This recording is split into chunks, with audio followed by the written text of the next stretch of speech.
Hi friend, मैं आपका दोस्त आज एक नई टॉपिक के साथ जिसका नाम है सुनामी।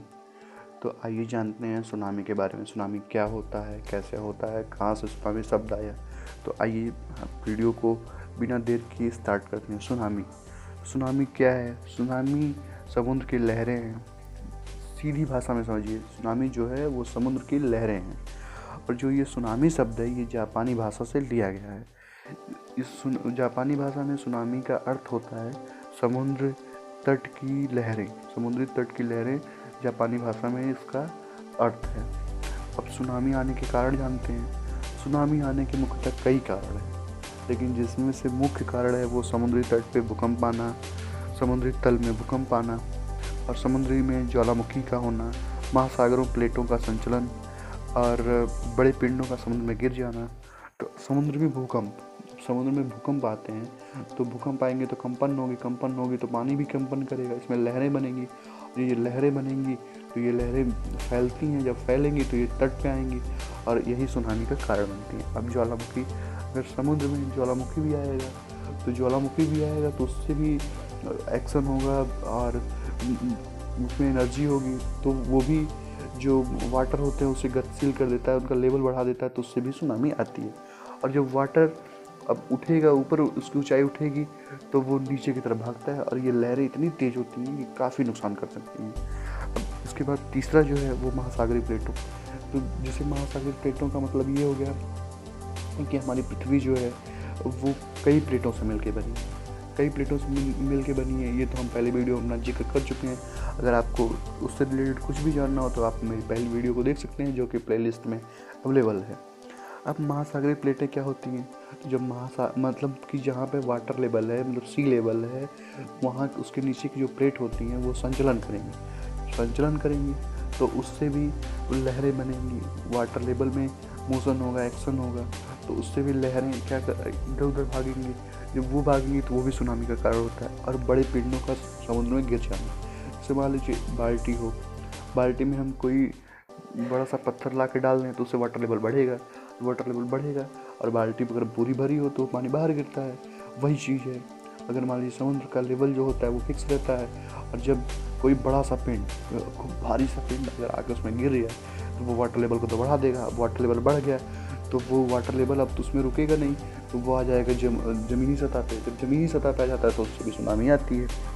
सुनामी का आकलन करने के लिए, इसे सूचना पहले ही प्राप्त हो जाने के लिए एक खास तकनीक का इस्तेमाल किया जाता है, जिसे हम नाम देते हैं deep ocean assessment and reporting of tsunami, जिसे हम डार्ट कहते हैं। इस तकनीक से जहाँ जहाँ सुनामी आने वाली होती है उस जगहों को पहले ही अलर्ट होकर खाली कर दिया जाता है। और इस तकनीक में दो प्रमुख उपकरण का इस्तेमाल किया जाता है। पहला उपकरण जो है वो सुनामी मीटर। ये सुनामी मीटर जो होता है ये समुद्र तट पे, समुद्र के तल में जो भी भूकंप आता है उसको मापता है।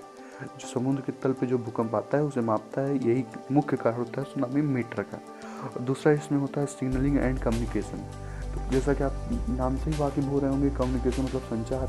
तो इससे संभावित क्षेत्रों में चेतावनी दी जाती है और उससे अलर्ट हो जाता है। मतलब सिग्नलिंग एंड कम्युनिकेशन से खाली अलर्ट हो जाता है और सुनामी मीटर से समुद्र तल पे जो भूकंप आते हैं उन्हें मापा जाता है।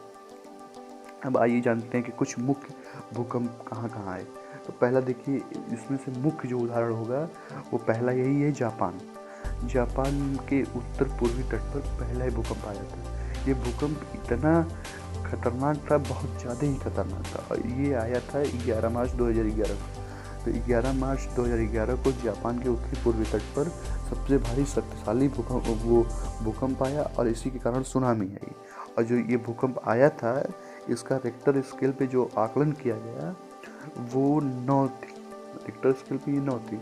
और ये भूकंप जो आया इसी के कारण सुनामी आई और ये सुनामी काफ़ी नुकसान थी, बहुत ज़्यादा उस टाइम जापान में नुकसान हुआ था। अब आइए जानते हैं अपने भारत में इसके लिए क्या है। तो हमारे भारत में सुनामी से पूर्व सूचना लेने के लिए एक खास सिस्टम का इस्तेमाल किया जाता है, जिसे हम नाम देते हैं, नाम इसको दिया गया है expert decision supporting system, DSS। DSS Bharat में सुनामी से पहले सूचना लेने के लिए ये सिस्टम विकसित किया गया है। सब भारत में जो है अपने इंडिया में सबसे पहले भारत में सुनामी को सबसे पहले जान लेने के लिए ये expert decision supporting system DSS विकसित किया है, जिसके से हम पहले ही सूचना पा जाते हैं, वहाँ पे अलर्ट कर देते हैं और उसमें हमारे यहाँ नुकसान नहीं होता। अब भारत में अक्टूबर 2007 में विश्व का सबसे आधुनिक सुनामी चेतावनी प्रणाली स्टार्ट की गई थी। भारत में अक्टूबर 2007 में विश्व की सबसे अच्छी आधुनिक सुनामी चेतावनी प्रणाली स्टार्ट की थी। यह 20 मिनट में आकलन कर लेती है, यह 20 मिनट में आकलन कर लेगी कि सुनामी कहाँ आने वाली है और उसे अलर्ट, हम लोग अलर्ट हो जाते हैं। ये हैदराबाद में स्थित है, हैदराबाद में स्थित है और इसका नाम जो है वो है INCOIS, मतलब राष्ट्रीय महासागर सूचना सेवा केंद्र। तो ये रही सुनामी से संबंधित बातें। अब ये तो आपके समझ में आ गया होगा कि सुनामी शब्द कहाँ से लिया गया। तो सुनामी शब्द जापानी भाषा से लिया गया है और इसके आने के मुख्य कारण में समुद्र में भूकंप आना, समुद्र में ज्वालामुखी, महासागरीय प्लेटों का संचलन, बड़े बड़े पिंडों को समुद्र में गिर जाना, ये इसके मुख्य कारण होते हैं। सुनामी तरंगे का जो दैर्घ्य होता है वो होता है 160 किलोमीटर, अब तक देखा गया है। इसकी गति जो होती है वो 650 किलोमीटर होती है और ये अब तक देखा गया, मतलब अब तक का सबसे हाईएस्ट ये है। और इसे समझने के लिए, इसे अलर्ट होने के लिए खास तकनीक का इस्तेमाल किया जाता है, जिसे नाम दिया जाता है डार्ट। डार्ट का फुल फॉर्म होता है deep ocean assessment and reporting system. ये एक खास तकनीक होती है जिसके संभावित जगहों पर सूचना देकर और उसे खाली कर दिया जाता है। इसमें डार्ट में 2 प्रमुख उपकरण होते हैं, एक सुनामी मीटर, दूसरा सिग्नलिंग एंड कम्युनिकेशन। तो सुनामी मीटर समुद्र में जो भूकंप आते हैं उन्हें मापता है, तो उनकी तीव्रता को मापता है। और जो सिग्नलिंग एंड कम्युनिकेशन होता है, इसके माध्यम से संभावित क्षेत्रों में चेतावनी दी जाती है। और अब सुनामी जो जापान में आई थी वो पूर्वी तट पर आई थी 11 मार्च 2011 को। इसमें सबसे ज़्यादा नुकसान हुआ था और इसके जो भूकंप की तीव्रता थी वो 9.3 थी रिक्टर स्केल से। अब भारत में सुनामी को से पहले ही सूचना ले लेने के लिए और अलर्ट हो जाने के लिए एक खास तकनीक का इस्तेमाल किया जाता है, जिसे नाम देते हैं expert decision supporting system DSS। इसे विकसित किया गया है भारत में। अक्टूबर 2007 में विश्व की सबसे आधुनिक सुनामी चेतावनी प्रणाली स्टार्ट की गई थी। यह 20 मिनट में आकलन कर लेती है और ये हैदराबाद में है। इसका नाम है भारतीय राष्ट्रीय महासागर सूचना सेवा केंद्र INCOIS हैदराबाद में। अब एक बात आई है और हम आपको समझाते हैं। जैसे सुनामी किसी जगह पे आएगी तो उससे मतलब जितना वाटर लेवल रहता है वहाँ पूरा स्पीड में होता है। ये नहीं कि ऊपरी सतह बस रहेगी, पूरा जितना वाटर की गहराई होती है वहाँ तक पूरा वो रहता है। देखिए ये जैसा कि आप देख पा रहे होंगे अपने स्क्रीन पे, ये जो सुनामी की है ये वीडियो एक सुनामी की वीडियो है। अब आइए हम आपको समझाते हैं कि सुनामी से देखिए कैसे, देखिए ये लहरें उठ रही हैं और ये लहरें फैल रही हैं। अब देखिए ये जो लोग खड़े हैं ये लोग जमीनी तल पे खड़े हैं और देखिए ये लहरें अभी इतना विकराल रूप ले लेंगी कि ये लहरें अभी तट पर आ जाएंगी, तट पे आ जाएंगी। उसके बाद देखिए आप खुद आकलन करिए कि देखिए कितने नुकसान होते हैं। देखिए आप अपने मोबाइल स्क्रीन पे या यूट्यूब पे जैसे भी आप देख रहे होंगे, लैपटॉप पे देखिए, ये देखिए लहरें उठी। अब ये लहरें टकराई ये तल से टकराएंगी तो इनकी ऊंचाई और बढ़ जाएगी। देखिए ये ऊंचाई बढ़ी और ये ऊंचाई बढ़ेगी तो अभी ये आ जाएंगी सतह पे। अब देखते जाइए।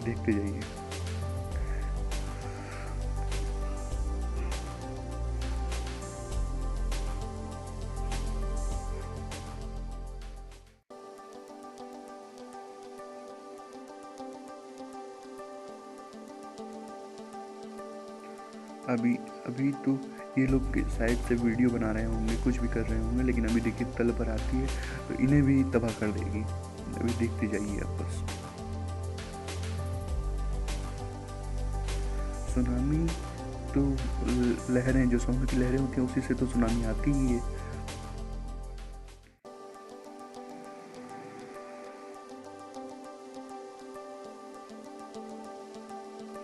देखिए ये तल से टकराई और जब तल से टकरा गई तो इसकी ऊंचाई और बढ़ गई। जब ऊंचाई बढ़ गई तो इसका और भी एक्शन हो गया, मतलब इसमें और भी स्पीड हो गई। देखिए ये स्पीड हुई ना,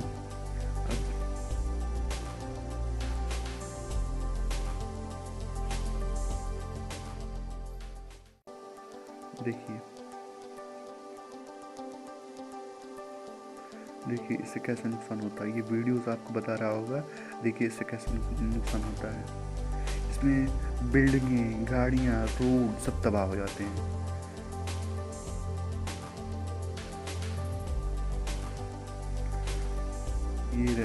देखिए तो ये रहा सुनामी से वीडियो और सुनामी के बारे में। अगर हमारा वीडियो अच्छा लगा हो तो इसे प्लीज़ लाइक करें, सब्सक्राइब करें और शेयर करें।